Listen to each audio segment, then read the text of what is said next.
നമസ്കാരം.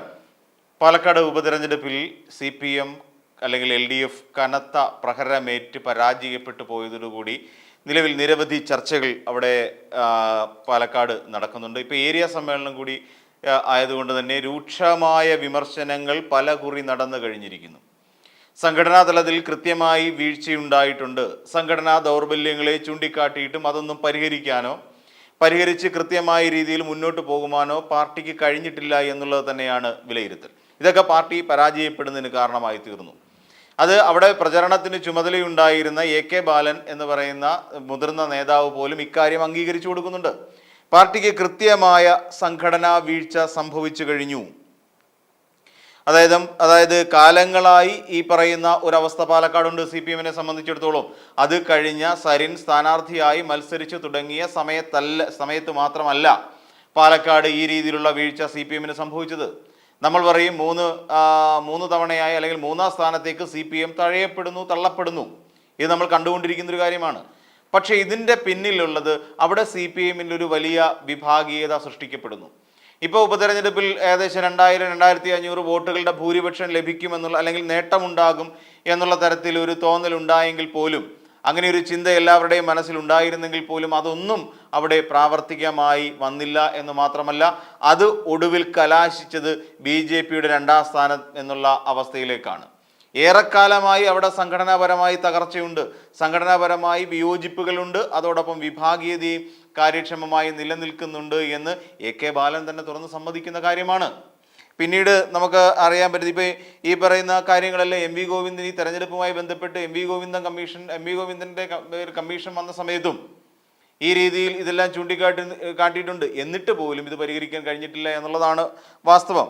അപ്പം അതായത് ഇതിന് രാഷ്ട്രീയമായ അബദ്ധം കാരണം തന്നെയാണ് ഈ പറയുന്ന കാലഘട്ടങ്ങളിലെല്ലാം അല്ലെങ്കിൽ ഈ തെരഞ്ഞെടുപ്പിൽ പോലും വീണ്ടും CPM 3ാം സ്ഥാനത്തേക്ക് പോയത്.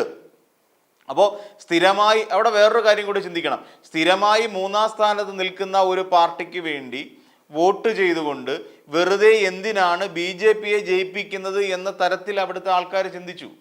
അവിടെയാണ് പ്രശ്നം.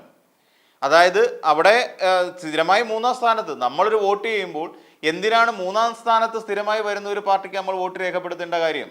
ശോഭാ സുരേന്ദ്രൻ്റെ അവിടെ മത്സരിക്കുന്ന സമയം മുതൽ തന്നെ CPM-നുണ്ടായ ഒരു വലിയ വീഴ്ച അതാണ്. അവിടെ ഇടതുപക്ഷത്തെ സംബന്ധിച്ചിടത്തോളം ഇടതുപക്ഷം ഒരു പ്രസക്തമേ അല്ലാതായി തീർന്നു, അതായത് അപ്രസക്തമായ കാര്യമാണ്. പിന്നെ വീണ്ടും എന്തിനാണ് അവിടെ വോട്ട് ചെയ്യേണ്ടത് എന്ന് പ്രവർത്തകർ ചിന്തിച്ചു. അതുമാത്രമല്ല, ഈ ഉപതെരഞ്ഞെടുപ്പിൽ എന്താണ് സംഭവം ഉണ്ടായത്? ഒരു പട്ടി വിവാദം വന്ന് വീണു, അതോടൊപ്പം തന്നെ ഒരു പെട്ടി വിവാദവും വന്ന് വീണു. ഈ പട്ടിയും പെട്ടിയും തമ്മിൽ ചേർത്ത് വെച്ച് വായിക്കുമ്പോഴാണ് വലിയ പ്രശ്നം ഉണ്ടാകുന്നത്. അതും ഈ പറയുന്ന പ്രവർത്തകർക്ക് വലിയ ആശയക്കുഴപ്പം ഉണ്ടാക്കിയൊരു കാര്യമാണ്. ഷുക്കൂർ എന്താണ് പറഞ്ഞത്? അതിനു മുമ്പ് അബ്ദുൽ ഷുക്കൂർ എന്ന് പറയുന്ന ഒരാൾ എന്താണ് പറഞ്ഞത്? പാർട്ടിയിൽ വിഭാഗീയതയുണ്ട്, അവിടുത്തെ നേതൃത്വം, ജില്ലാ നേതൃത്വം ന്യൂനപക്ഷങ്ങളെ പാടെ തഴഞ്ഞിടുന്നു. ഇങ്ങനെ ഒരു പ്രസ്താവന ഇറക്കുമ്പോൾ ഈ സ്വാഭാവികമായും ന്യൂനപക്ഷങ്ങളുടെ വോട്ടിന് വളരെയധികം പ്രാധാന്യമുള്ള പാലക്കാട് പോലെ ഒരു നിയമസഭാ മണ്ഡലത്തിൽ ഈ രീതിയിലൊരു പ്രസ്താവന വരുമ്പോൾ അവിടെ എന്തായിരിക്കും സംഭവിക്കുക എന്ന് നമുക്ക് ഊഹിക്കാവുന്നതേ ഉള്ളൂ. ഒരു പാർട്ടി പ്രവർത്തകനായ ന്യൂനപക്ഷക്കാരന് മേലെ പോലും ഈ രീതിയിൽ അക്രമം പാർട്ടിയിൽ നിന്ന് നേരിടേണ്ടി ഉണ്ടാകുമ്പോൾ സാധാരണ ജനങ്ങളുടെ, സാധാരണ ന്യൂനപക്ഷത്തിലുള്ള വോട്ടർമാരുടെ അവസ്ഥ എന്തായിരിക്കുമെന്ന് സ്വാഭാവികമായും ചിന്തിക്കാനുള്ള ശേഷി ആ നാട്ടിലെ വോട്ടർമാർക്കുണ്ട് എന്ന് തിരിച്ചറിയാൻ പോലും ഈ പറയുന്ന അബ്ദുൽ ഷുക്കൂർ ശ്രമിച്ചിട്ടില്ല എന്നുള്ളതാണ്. അതായത് പരസ്യമായി അതിനെ വെച്ചടിച്ചു കളഞ്ഞു. പരസ്യമായി ഈ രീതിയിലൊരു പ്രതികരണം അത് വളരെ മോശമായി പോയി. അത് പാർട്ടിയുടെ വോട്ട് കുറയുന്നതിൽ വളരെ കാര്യമായ തോതിൽ ബാധിക്കുകയും ചെയ്തിട്ടുണ്ട് എന്നൊക്കെ പറയാതിരിക്കാൻ കഴിയില്ല. ഇതോടുകൂടി മാധ്യമങ്ങൾ എന്ത് ചെയ്തു? മാധ്യമങ്ങൾ പാർട്ടിക്കുള്ളിൽ വിഭാഗീയതയുണ്ട്, CPM എന്ന് പറയുന്ന പാർട്ടി ന്യൂനപക്ഷങ്ങളെ തല്ലി ഒതുക്കുന്നു എന്നുള്ള തരത്തിൽ വ്യാപകമായി CPM-നെതിരെ പ്രചരണം നടത്തുകയും ചെയ്തു. അപ്പോൾ അങ്ങനെ വന്നപ്പോൾ സ്വാഭാവികമായും വോട്ടർമാരുടെ ചിന്താഗതിയെ നമുക്ക് തടയിടാൻ കഴിയില്ല. അല്ലെങ്കിൽ ഇങ്ങനെ മാധ്യമങ്ങൾ വാർത്ത കൊടുക്കുമ്പോൾ അത് അങ്ങനെയല്ല ഇങ്ങനെയാണ് എന്ന് പറഞ്ഞു വരുത്താൻ സാധിച്ചിട്ടുണ്ടോ? ഒരിക്കലുമില്ല. അതോടൊപ്പം തന്നെ കൃഷ്ണദാസിനടക്കം NN കൃഷ്ണദാസിനടക്കം ഇക്കാര്യത്തിൽ വിമർശനമുണ്ട്. മുതിർന്ന നേതാവാണ്. അപ്പോൾ മുതിർന്ന നേതാവായ NN കൃഷ്ണദാസിനോട് പോലും അല്ലെങ്കിൽ അവരുടെ പോലും പ്രവർത്തനം പാർട്ടിയെ തോൽപ്പിക്കുന്ന തരത്തിലായിരുന്നു. എന്താണ് NN കൃഷ്ണദാസിന്റെ പ്രശ്നം? NN കൃഷ്ണദാസ് പട്ടി വിവാദം ഉയർത്തിക്കൊണ്ടുവന്നു. അതായത് ഈ കാര്യങ്ങൾ റിപ്പോർട്ട് ചെയ്യാൻ വേണ്ടി പോകുന്ന മാധ്യമ പ്രവർത്തകരെ ഇറച്ചിക്കടയുടെ വാതിലിൽ കിടക്കുന്ന പട്ടിയോടാണ് ഉപമിച്ചിരിക്കുന്നത്. എന്ത് മ്ലേച്ഛകരമായ ഒരു മാധ്യമ പ്രവർത്തകരുടെ മാധ്യമ പ്രവർത്തകരോട് ഒരിക്കലും ഒരു രാഷ്ട്രീയ പ്രവർത്തകൻ പറയാൻ പാടില്ലാത്ത തരം വാക്കുകളാണ് അദ്ദേഹം ഉപയോഗിച്ചത്. ഇറച്ചിക്കടയുടെ വാതിലിൽ കാവൽ കിടക്കുന്ന പട്ടിയെ പോലെ അബ്ദുൽ ഷുക്കൂറിന്റെ വീട്ടിൽ ഉച്ച മുതൽ കാവൽ കിടക്കുകയാണ് മാധ്യമ പ്രവർത്തകർ. വെറുതെ പോയി കിടന്നതാണോ NN കൃഷ്ണദാസ് എന്ന് ചോദിക്കേണ്ടി വരും. ഒരിക്കലുമല്ല, വെറുതെ പോയി കിടന്നതല്ല. ഈ പറയുന്ന അബ്ദുൽ ഷുക്കൂറിന്റെ വായിൽ നിന്നും കൃത്യമായി ഒരു വാക്ക് വീണിരുന്നു. അതുകൊണ്ട് തന്നെയാണ് ന്യൂനപക്ഷങ്ങൾക്കെതിരെ CPM അവിടെ പ്രവർത്തിക്കുന്നു എന്നുള്ള ഒരു വാക്ക് കൃത്യമായി വീണിരുന്നു. ഇതിനെ പിൻപറ്റി പാർട്ടിയിൽ വിഭാഗീയതയുണ്ട് എന്ന് ജനങ്ങളെ ബോധ്യപ്പെടുത്തുക, അല്ലെങ്കിൽ പാർട്ടിയിൽ ഒരു വിഭാഗീയതയ്ക്ക് വഴിമരുന്നിടുന്നുണ്ട് എന്നുള്ള സൂചന കിട്ടിയിട്ടാണ് മാധ്യമപ്രവർത്തകർ അവിടെ പോയി നിന്നത്. അല്ലാതെ ഇറച്ചിക്കടയുടെ വാതിലിൽ പട്ടി പോയി കിടന്നതല്ല എന്ന് മനസ്സിലാക്കാനുള്ള സാമാന്യ ബോധം എന്തുകൊണ്ടാണ് ഈ പറയുന്ന NN കൃഷ്ണദാസിന് ഇല്ലാതെ പോയത്? ഇതും വലിയ തോതിൽ ബാധിച്ചു ജനങ്ങളെ.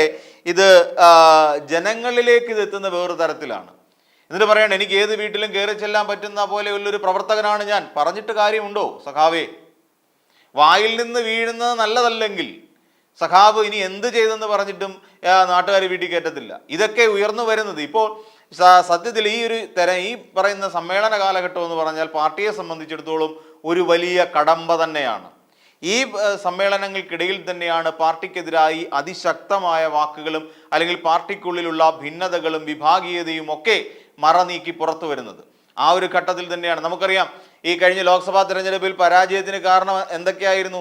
ഈ മരപ്പട്ടി ഈനാമ്പേച്ചി വിവാദം അത് ഉയർത്തിക്കൊണ്ടുവന്ന ഈ AK ബാലനാണ് അല്ലെ. അതിനുശേഷം വന്ന CPM-നെ തകർത്ത മറ്റൊരു കാര്യം എന്താണ്?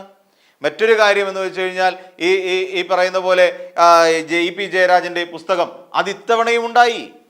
EP ജയരാജന്റെ ആത്മകഥാ വിവാദം ഇത്തവണയും കുത്തിപ്പൊക്കിക്കൊണ്ടുവരാൻ അല്ലെങ്കിൽ EP ജയരാജൻ തന്നെ ഇത്തവണയും കാരണമായി തീർന്നു. EP ജയരാജൻ അന്ന് പ്രകാശ് ജാവദേക്കറുമായി കൂടിക്കാഴ്ച നടത്തി എന്ന് പരസ്യമായി സമ്മതിച്ചത് തന്നെ ലോക്സഭാ തെരഞ്ഞെടുപ്പ് കേരളത്തിൽ നടക്കുന്ന കാലഘട്ടത്തിലായിരുന്നു. എന്നിട്ട് ഇപ്പോ കഴിഞ്ഞ ദിവസം MP ഗോവിന്ദൻ എന്താണ് പറഞ്ഞത്?